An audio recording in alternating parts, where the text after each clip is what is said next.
Hello again YouTube, I'm back again with another video. This is my Radio Shack DX390 long wave, shortwave, AM, FM receiver, and I'm not really going to go into details about the features or controls because there's some videos on YouTube about that. I'm going to just focus on the two mods that I did to it to make it a much more user-friendly radio and the pros and cons of this model in case you're thinking about getting one.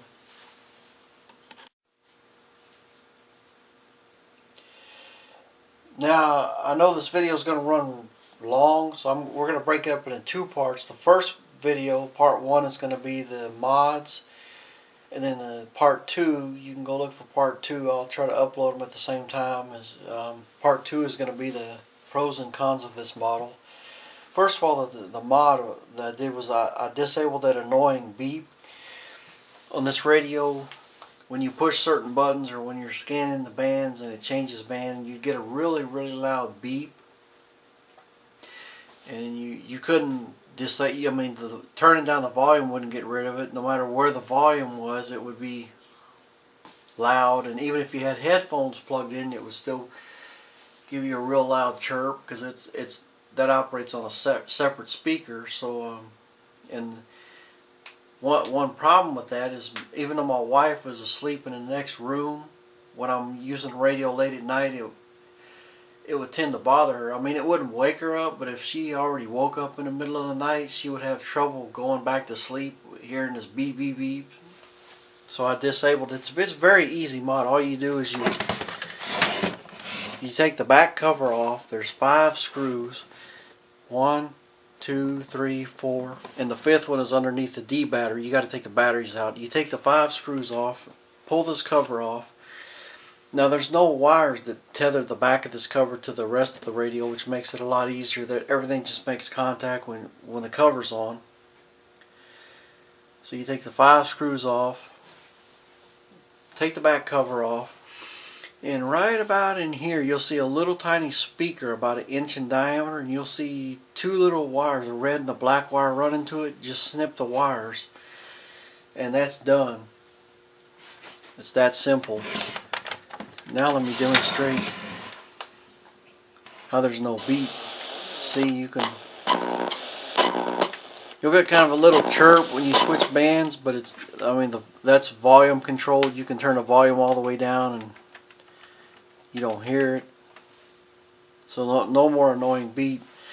The second annoying thing of this radio is when you tune fast, whether with a button or the knob, it would mute the audio.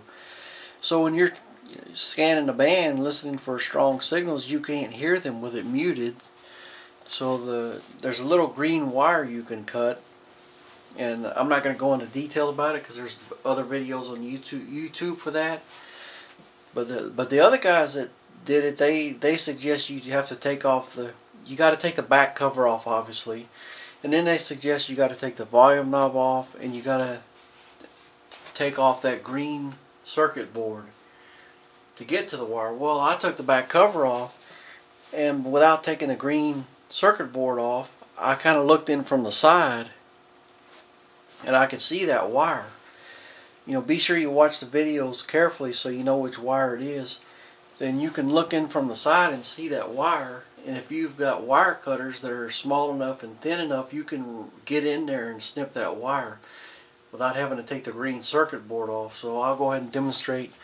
Now when you tune real fast, the radio doesn't mute. You can hear the strong stations. But is it? Authentic ingredients. See, and you get the same result using a knob too. Main event really put me in.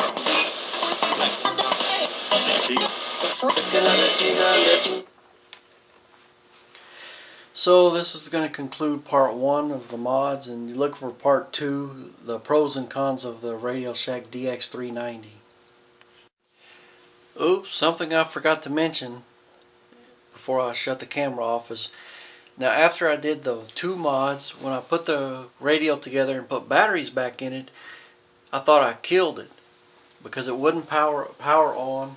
The light would power on, but the radio wouldn't power on, and I was getting some strange numbers in the display. It was like where the clock is, it would say 102 without a colon, and it would have a big 2 right there. And I thought I killed the radio. Well, I took the batteries out and let it sit overnight. And this morning it was fine. I put batteries in it and it worked just fine. So I don't know if all the DX390s will do that after the mods or just this one would. But if you do the mods and put batteries in it and it's gone crazy, radio's gone crazy, don't worry, just take the batteries out and let it set for several hours and it should be fine.